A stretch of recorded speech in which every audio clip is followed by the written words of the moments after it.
I'm Alan Rooks. I'm editorial director of Cutting Tool Engineering magazine, and we're here at IMX at the Kennametal booth with Carlos Cardoso, CEO of Kennametal Inc, and we're going to talk about some issues in the metalworking industry. Welcome, Carlos. Good morning. Thank you for being here. My pleasure. The metalworking industry's participated in the surge in manufacturing following the Great Recession, and I think the last time we talked, we discussed the kind of beginnings of this comeback for the metalworking industry. But with the economic recovery decelerating in recent months, what do you see as the prospects for the metalworking industry in 2012? Well, I'm still very optimistic about the metalworking industry for 2012. I mean, I think we've led the recovery. You know, as we look at data, it shows that we're not even halfway through the normal recoveries. In other words, we have not reached our peak from the previous peak. There is a lot of uncertainty in the marketplace relative to the economy, to GDP. I mean, I think there's a lot of challenges both here and in Europe. I think that there's a lack of confidence in the consumer, and I don't think the housing market and employment is going to get any better in the next at least 12 months. However, I think the manufacturing industry has stayed strong, and I believe that you know, as a result of the dollar being weak and so forth, I think we're exporting more than we have done in the past. So that is driving some good growth for us as a company. So to date, we have not seen any leading indicators that suggest any slowdown so far. So, you know, knock on wood. That's good. Now, is export continuing to be a key driver for manufacturing? I think will continue to be a key driver. I think that you know, one of the things that we're lucky is that the U.S. is a very innovative country, and I think we continue to make new products and more productive products, and therefore we continue to make new equipment and so forth. So it's sort of an unusual recovery because typically after a year or so you need the consumer to come back strongly to maintain. What we're seeing is that we probably we didn't spend for many years, and I think there's a need for replacement, there's a need for upgrades, there's a need for exports that I think is going to continue to drive some of the growth that we have experienced. Great. As I mentioned, we're at IMX, which is a new kind of business and trade meeting that's promised to examine the future of manufacturing in the U.S. What do you see as the key trends developing in U.S. manufacturing over, say, the next 10 years? Well, I think everything comes in cycles, and I'm optimistic that our manufacturing is going to grow. In other words, I think people are realizing that manufacturing has good jobs, produces good paying jobs. You know, I like to relate manufacturing to middle class. In other words, if we expand manufacturing in this country, we're going to expand the middle class, which is something that a lot of people are talking about, and therefore is going to help the consumer. Yes. And so I'm really optimistic that I hear a lot of companies that have gone and outsourced to, in a way, chase what I call cheap labor, that are bringing some of their manufacturing plants back. You know, we as Kennametal have presence outside of the U.S., strong presence, but our philosophy has always been that we want to be there for the customers there versus chasing labor. So I'm beginning to see a lot of companies bringing some of that, what was traditionally outsourced a decade ago, 2 decades ago, bringing that back because it's becoming more competitive here in the U.S. So I'm quite optimistic. Great. Well, that kind of leads into my next question, which is developing new employees with the knowledge base required for advanced manufacturing is proving to be a key challenge for metalworking, and particularly with the shortage of workers that almost every company from large to small mentions when they talk about what their issues are. how can the industry as a whole, and Kennametal in particular, drive the development of new workers to replace experienced workers who are rapidly retiring or in some cases moving to other industries? Yeah, it's quite challenging when you see that we have a 9.1% unemployment rate, and as we are experiencing, as I talk to my peers, that is one of the topics is getting good people, having the availability of labor, so I would say that we need to continue to drive better education, math skills, and I also think that we need to accept the fact that not all best jobs are college jobs. I think that we need to encourage people that going into a technical skill is good, and you can really make a good living at that. And from a Kennametal specific, we actually have a number of programs to try to train and attract people, and we have actually are kicking off this really new idea, which is around Latrobe where headquarters is that's the test lab. But my vision is that we do that throughout the company where we have a large presence. We call this program a Young Engineers Program, which is a high school level juniors and seniors, where we're going to bring them in 2 days a week and after school, and we're going to expose them to manufacturing and engineering. We're going to give them projects, and they're going to be mentored by our engineers through the process. And this is in a partnership with the local school system.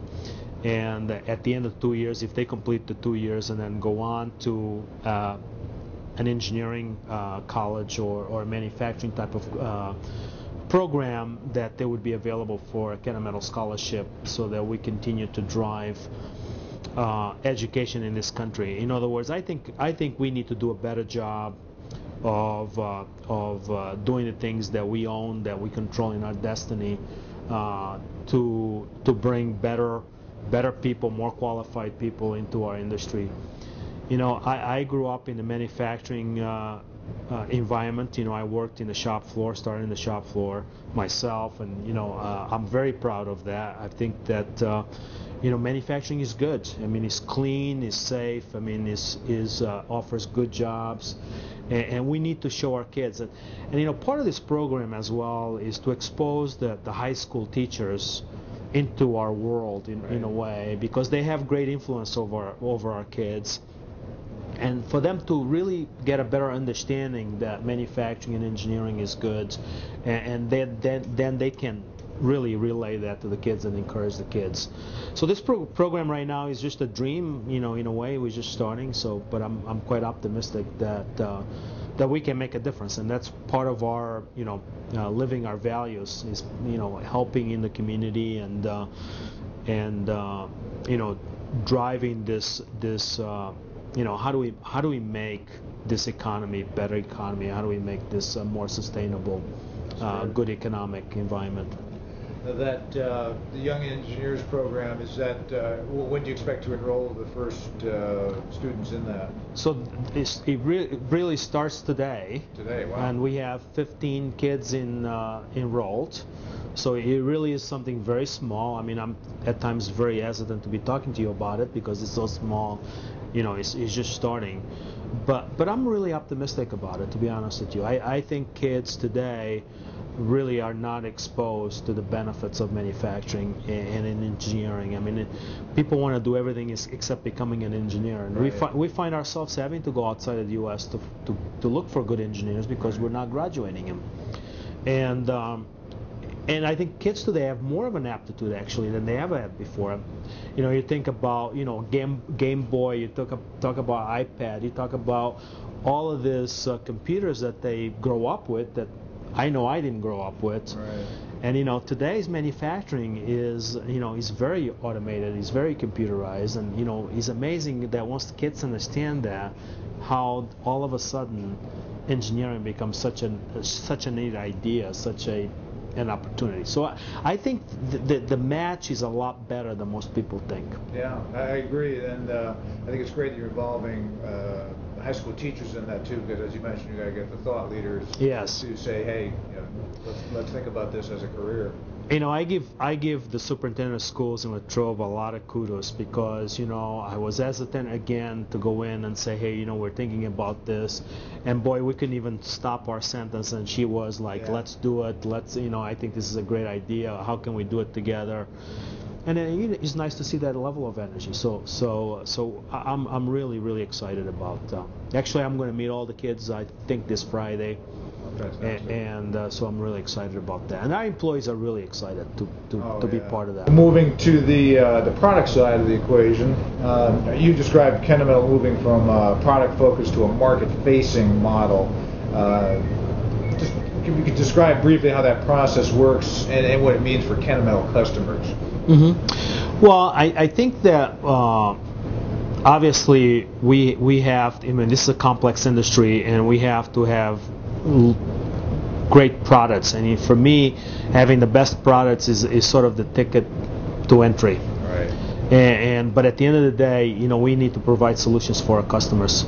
Our products can be great, but if the customer doesn't feel it, then what good is the product? So about a year ago, you're right, we went into this market segment focus, and the idea is that we understand the industry just as well as our customers, and we look at trends for the industry, and we're developing things today that our customers are going to need 3-4 years down the road, and working closer with our customers and driving the best value for our customers.